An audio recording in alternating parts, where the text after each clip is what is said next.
Welcome back to another Collectible Spotlight. I'm that Halloween movie collector, Pat. This week we're going to take a look at two Michael Myers figures, often considered grails for collectors to have in their collection. The 2006 NECA Real Toys Evolution of Evil and the 2008 NECA Real Toys Cult Classics Hall of Fame Michael Myers, which is better known as the Ghost Bob figure. Now, both of these are very sought after. They do command a premium price if you're looking for them. If you don't have them in your collection, you can find them out of the package for a somewhat reasonable price. But if you still want them still in their sealed package, it's gonna cost you a decent amount of money.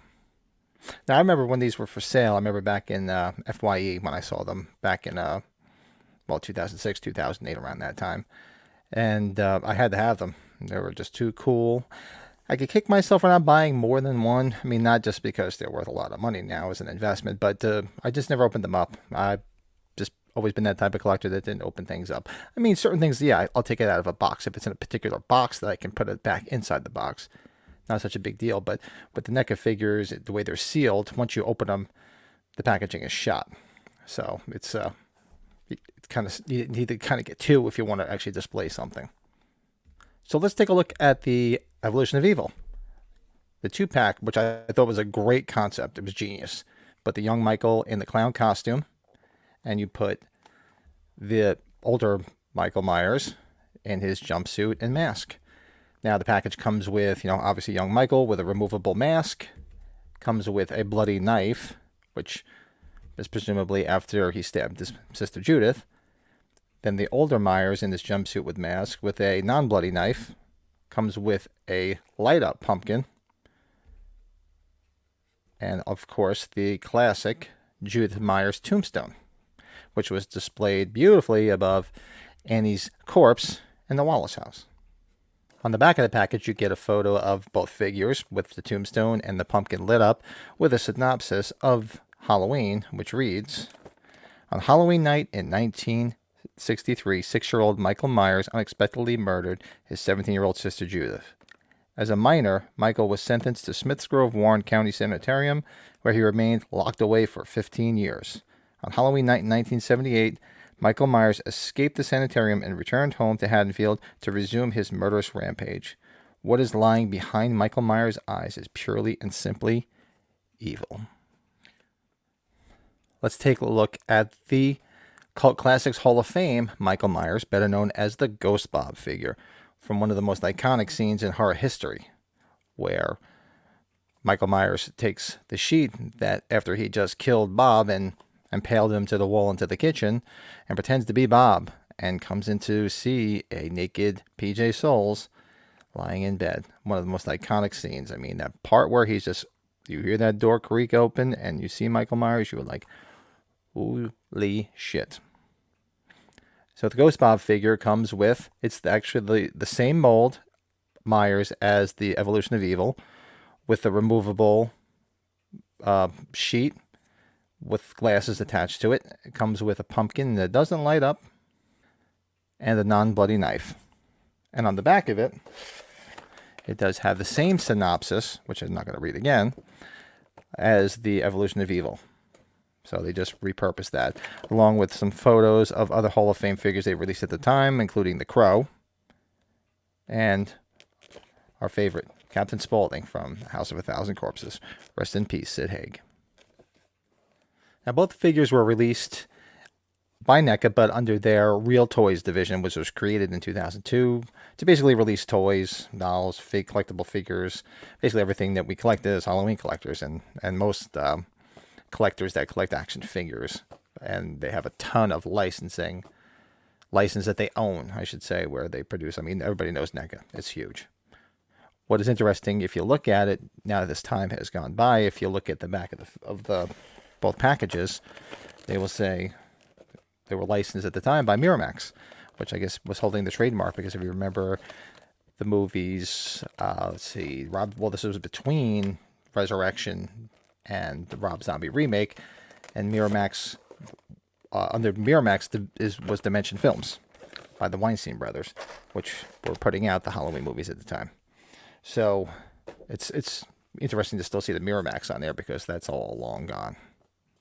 Now, both figures are not too difficult to find. You can pretty much find them. They do pop up on eBay an awful lot, and in certain sales groups on Facebook. But you're gonna pay. They're not cheap. Most people want them. People that didn't get them in their collections at the time, or do want them in their collection now, and you're gonna pay a decent amount of money for them. Unfortunately, I remember them being, I would say, before Halloween 2018, before all this crazy renewed interest in the Halloween franchise. I remember seeing them still sealed for $150 in beautiful condition on eBay. Maybe $75 if they were out of the package. Now you're looking at a realistic price, $450 is a realistic price for one still in the package. I mean, you're gonna have a bunch of rocket scientists on eBay throwing them up there for $700 to $1,000. Yeah, good luck with that. Nobody's gonna pay $700 to $1,000 unless you're a complete moron. That do your due diligence. I've said on many of these collectible spotlights, people could ask whatever the hell they want. They can take a dump in a box and put $1,000 on it, and it doesn't mean you can go out and sell that dump for $1,000. That just means that they can ask whatever they want. So keep an eye on things, pay more attention to what things are selling for, not what people are asking for. Sorry, I had to throw my little Tommy Boy reference there, if you didn't catch that. That's basically what I had for this week. Same thing, I've been real busy lately. It seems like I have more time I don't have as much time to do the things I want to do these days. I can't understand it. This whole work thing really screws me up. I should be making videos more. But I digress. So I thought it was cool to highlight two of the figures. I might do the same thing where I might just look into the collection and just see things where people are looking for certain things and they consider grail or hard to find stuff, and just showing them and just talking about them. So, I looked on my wall and I saw, might be the Evolution of Evil. I said, why don't I just talk about that? Because it's a 2-pack. It's not a 2-pack. It's a 2-pack, so to speak, that people really want in their collection, especially hardcore Halloween collectors. You see a lot of people get the Ghost Bob signed. You get it signed by, you can find, if he doesn't do it conventions all that often anymore, John Michael Graham, who played Bob, you have it signed by him and Nick Castle. And the same thing where you can get young Will Sandin to sign the side with the clown, and you can have Nick Castle sign the other side. So a lot of people do that.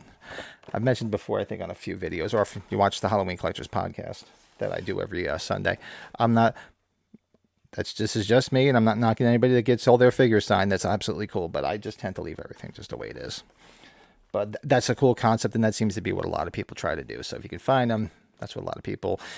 And do it quickly, because it's hard to find John Michael Graham. That's one person that's eluded me. I like to meet him at a convention. Hopefully he pops up.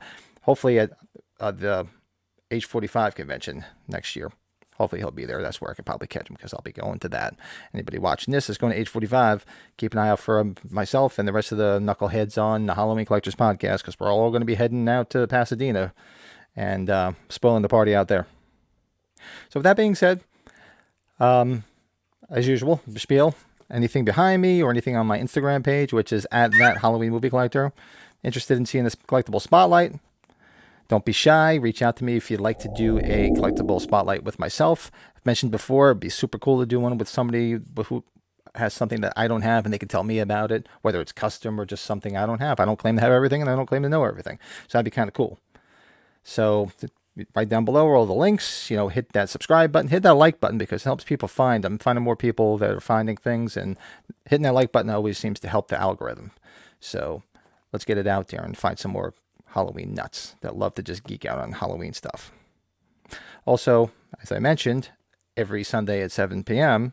Eastern Time, I do a Halloween Collectors podcast over on the Michael's Horror and Pinball channel with 3 of my good buddies and fanatical collectors, and we just have fun, talk about Halloween stuff, other horror franchises, rankings, music. Sometimes it's a little bit live from different conventions. It's just a lot of fun stuff. Go check it out. I will actually throw a link up here to our latest podcast, so feel free to check it out.